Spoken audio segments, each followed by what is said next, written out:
ಇನ್ನು ವಕೀಲೆ ಜೀವಾ ಸುಸೈಡ್ಗೆ ಸಂಬಂಧಪಟ್ಟಂತೆ ಡಿವೈಎಸ್ಪಿ ಕನಕಲಕ್ಷ್ಮಿ ಅವರನ್ನು ಬಂಧಿಸಿದ್ದಾರೆ ನಿನ್ನೆ SIT ಅವರು.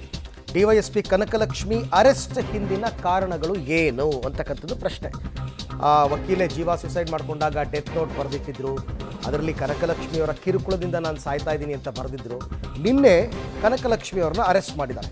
ಹಾಗಾದರೆ ಏನು ಕಾರಣ? ಪಬ್ಲಿಕ್ ಟಿವಿಯಲ್ಲಿ ಡಿವೈಎಸ್ಪಿ ಅರೆಸ್ಟ್ನ ಎಕ್ಸ್ಕ್ಲೂಸಿವ್ ಡೀಟೇಲ್ಸನ್ನು ಕೊಡ್ತೀವಿ. ಆತ್ಮಹತ್ಯೆಗೂ ಮೊದಲು 13 ಪುಟಗಳ ಡೆತ್ ನೋಟನ್ನು ಬರೆದಿದ್ರಂತೆ ಈ ಬರೆದಿದ್ರು. ವಕೀಲೆ ಜೀವಾ ಬರೆದಿದ್ದ ಡೆತ್ ನೋಟ್ನ ಅಂಶಗಳು 90% ಸತ್ಯ ಅಂತ ಗೊತ್ತಾಗಿದೆ. ಜೀವಾ ಡೆತ್ ನೋಟ್ನ ಅಂಶಗಳು ವಿಚಾರಣೆಯ ವಿಡಿಯೋಗೆ ಮ್ಯಾಚ್ ಆಗ್ತಾ ಇದೆ. ವಿಚಾರಣೆ ವೇಳೆ ವಿಡಿಯೋ ರೆಕಾರ್ಡ್ನಲ್ಲಿ ಎಲ್ಲವೂ ಕೂಡ ಬಯಲಾಗಿತ್ತು. ಅಂದರೆ ಈ ಬೋವಿ ನಿಗಮದಲ್ಲಿ ಏನೋ ಹಣದ ಅವ್ಯವಹಾರ ಆಗಿದೆ ಅಂತಂದ್ಬಿಟ್ಟು ಇನ್ವೆಸ್ಟಿಗೇಷನ್ ಆಗ್ತಾಯಿತ್ತು. ಕನಕಲಕ್ಷ್ಮಿ ಅವರು ಜೀವಾ ಅವರನ್ನು ಇನ್ವೆಸ್ಟಿಗೇಷನ್ ಮಾಡಬೇಕಾದ್ರೆ ಟಾರ್ಚರ್ ಕೊಟ್ಟಿದ್ದಾರೆ ಅಂತ ಆ ವಿಚಾರಣೆ ಮಾಡಬೇಕಾದ್ರೆ ವಿಡಿಯೋ ರೆಕಾರ್ಡಿಂಗ್ ಆಗಿದೆ. ಅದು ನೋಡಿದಾಗ ಜೀವಾ ಮಾಡಿರುವ ಆರೋಪಗಳು ನಿಜ ಅಂತಕ್ಕಂಥದ್ದು ಗೊತ್ತಾಗ್ತಾ ಇದೆ. ಹೈಕೋರ್ಟ್ನ ನಿರ್ದೇಶನದಂತೆ ವಿಚಾರಣೆಯ ವಿಡಿಯೋ ಮಾಡಿಸಿದ್ರು ಕನಕಲಕ್ಷ್ಮಿ ಅವರು.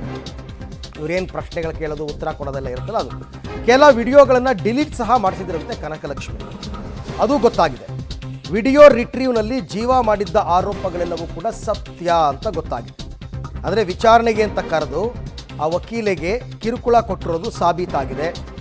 ವಿಡಿಯೋಗಳನ್ನು ದೊಡ್ಡ TV ಪರದೆಯಲ್ಲಿ SIT ಅವರು ತೋರಿಸಿದ್ದಾರೆ. ಈ ವೇಳೆ ನನ್ನಿಂದ ತಪ್ಪಾಗಿದೆ ಅಂತ ಕನಕಲಕ್ಷ್ಮಿ ಅವರು ಹೇಳಿದ್ದಾರೆ.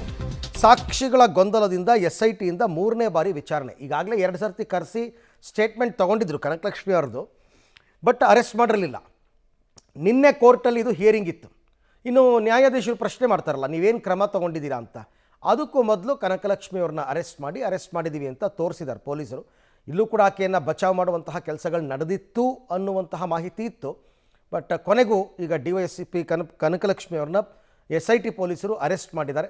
ಅರೆಸ್ಟ್ ಮಾಡಿ ಈಗ ವಿಚಾರಣೆಯನ್ನು ಮಾಡ್ತಾರೆ.